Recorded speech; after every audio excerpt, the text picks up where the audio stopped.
తాకట్లో ఉన్న మీ బంగారాన్ని విడిపించి ఆ రోజు ఆన్లైన్ రేటుకి కొంటాం. Sharma gold company.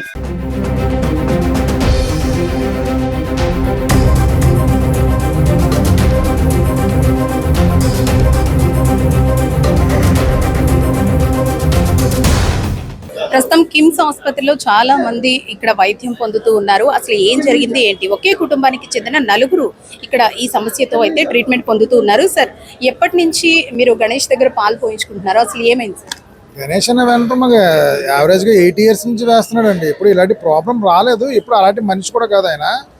అయితే నేను ఎలా సస్పెక్ట్ చేశానంటే, ఫస్ట్ మా మదర్ ఇన్ఫెక్ట్ అయ్యారు. అంటే సడన్గా ఈవినింగ్ యూరిన్ బంద్ అయింది.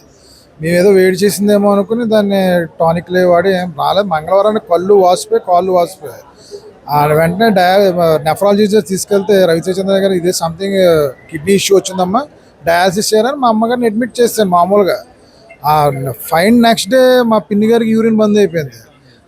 ఆవిడ కళ్ళు ఉబ్బిపోతే ఆమెను తీసుకొచ్చి ఆమెను మళ్ళీ జాయిన్ చేశాను రవిచైతన్య. మళ్ళీ ఫైన్ డే థర్డ్ డే మా నాన్నగారికి మా పెద్దనాన్నగారికి సేమ్ ఇష్యూ వచ్చింది. వాళ్ళని జాయిన్ చేశాను.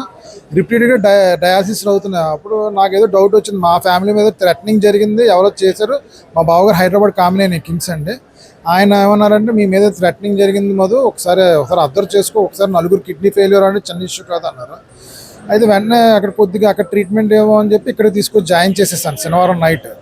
అయితే ఆదివారం నాడు కొద్దిగా అటాక్ ఉందని క్యాంటీన్లో కూర్చునేసరికి నాతో పాటు మా చుట్టుపక్కల నైబర్స్ అందరూ ఒకరికొకరు కూర్చుని నన్ను పలకరించారు. ఏంటంటే మా మదర్ని జాయిన్ చేద్దాం, మా ఫాదర్ని చేద్దాం, మా బావగారిని చేద్దాం, బాబాయ్ని అంటే ఏ రిలేటెడ్ అంటే అందరికి కిడ్నీ ఫంక్షన్ ఆగిందండి, యూరిన్ బంద్ అయింది అన్నారు. ఇదేదో సంథింగ్ ఇది గోయింగ్ అని మా బావగారు కొట్టేసరికి ఆయన ఏమన్నాడు, ఏదో రిలేటెడ్ ఇష్యూ జరుగుతుంది, మీకు మిల్క్ ఎవరు పోతున్నారో ఇద్దరం డిస్కస్ చేసేసరికి మిల్క్ వెండర్ మాకు నలుగురికి ఒకడే. అయితే వెంటనే క్రాస్ చెక్ చేసి వాళ్ళని కూడా అడుగుమని చెప్తే వెంటనే వాళ్ళందరూ లిస్ట్ అవుట్ తయారు చేసి అక్కడ ఉన్న 7 మందిది కూడా తయారు చేస్తే 7 మిల్క్ వెండర్ కూడా ఈడే అయ్యాడు.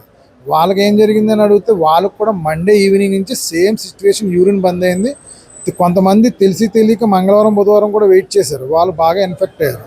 లక్షవారం జాయిన్ అయ్యారు కొంతమంది. వాళ్ళందరూ కూడా ఏంటంటే ఇప్పుడు కూడా స్టిల్ వాళ్ళకి మంగళవారం కూడా ఇన్ని డయాలసిస్ అయినా ఒక్క యూరిన్ అవుట్పుట్ కూడా రాలేదండి. అంటే హెవీ టాక్సిక్ ఏదో ప్రయోగం చేద్దాం ఆ పాల్లో జరగడం వల్ల ఇబ్బంది పడుతుంది. నేను ఒకటే చెప్తున్నాను, ఇంకా ఆ వెంటర్ దగ్గర చాలామంది వేయించుకున్నారు.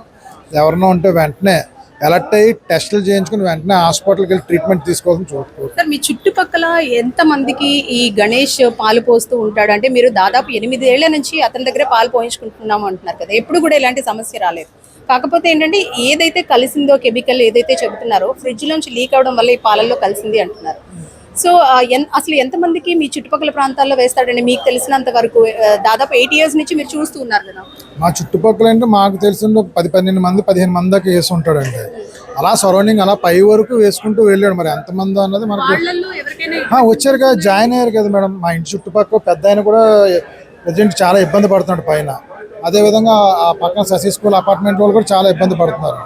అంటే ఇదంతా పాల వల్లే జరిగింది అనేది ఎప్పుడు తెలిసిందండి మీకు? పాల వల్ల జరిగిందని సండే నిర్ధారించాను. వెంటనే కంప్లైంట్ కూడా రేజ్ చేశాను సిఐ గారికి. వెంటనే నేను చెప్పిన సస్పెక్ట్కి వాళ్ళు కూడా ఎంక్వైరీ చేస్తే ఇదే అని తేలింది. సార్, ఇప్పుడు ఎలా ఉందండి వాళ్ళ పరిస్థితి? మీ అమ్మగారు కానీ ముగ్గురు అయితే వెంటిలేటర్ మీద ఉన్నారు సార్, చాలా ఇబ్బందిగా ఉన్నారు. నాన్నగారు ఒకరే స్టేబుల్గా ఉన్నారండి. ఏం జరుగుతుందో కూడా ఆ క్రిటికల్ అంటున్నారు వాళ్ళు. 24 hours దాటితే కానీ చెప్పలేమని చెప్తున్నారు. చూస్తారు కదండి, మొత్తం ఒకే కుటుంబానికి చెందిన నలుగురు పరిస్థితి అయితే విషమంగా ఉందంటూ చెబుతున్నారు. నలుగురు కూడా కిడ్నీ సంబంధిత వ్యాధితోనే యూరిన్ ఆగిపోవడంతో ఆసుపత్రిలో చేర్చడంతోనే ఈ ఘటన వెలుగు చూసిందంటూ కూడా చెబుతూ ఉన్నారు. కెమెరా పర్సన్ గణేష్ తో అనుశ్రీ సుమన్ టీవీ, రాజమండ్రి.